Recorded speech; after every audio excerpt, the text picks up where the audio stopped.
Hello students, this is the second part of the chapter reproduction in organisms.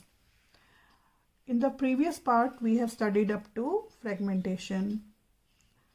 Today we will begin with vegetative propagation. Vegetative propagation is a very common method of asexual reproduction, especially in higher plants.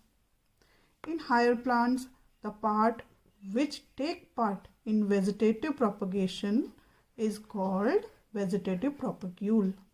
So this vegetative propagule may be a stem, it may be root, leaves or bulbils.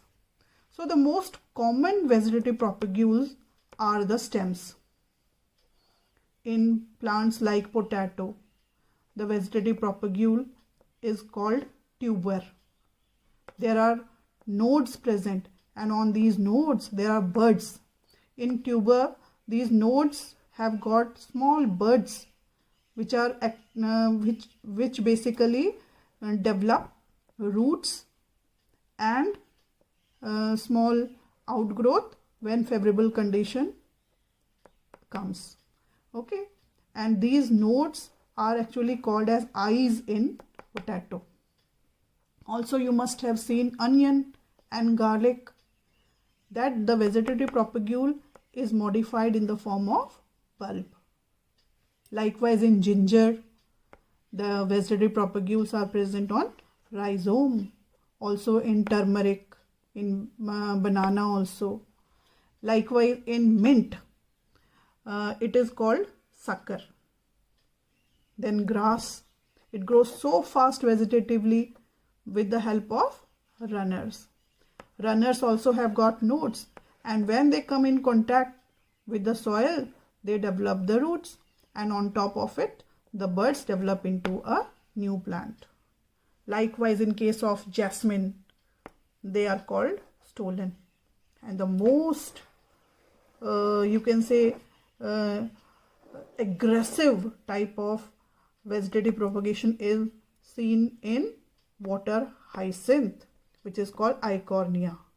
This eichhornia is also called as the terror of Bengal.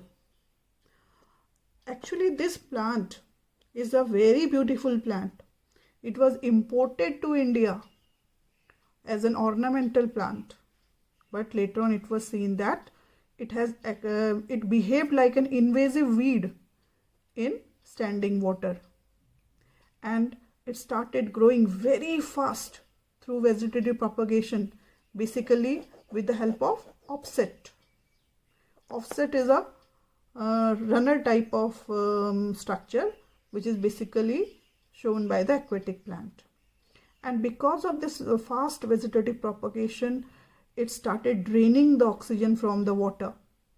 As a result, all those water bodies where it started growing, it became deficient in oxygen, and all the aquatic animals, basically fishes, they started dying. So it became a very nuisance weed in Bengal, and it was called as terror of Bengal. You will see the explanation on page number 8.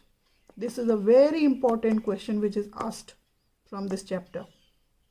Also, like we have plants in which roots act as vegetative propagules, for example in dahlia, in asparagus.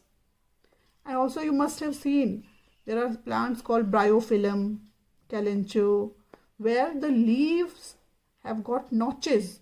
On these notches there are small buds they develop, and when these buds they fall down, they develop into a new plant. Likewise, there are plants called as agave, where bulbils are the swollen buds. These buds don't turn into flower. In fact, they develop and into the vegetative part only and grow as new plant. You will all see all these things on page number 7, diagrams and examples. Okay.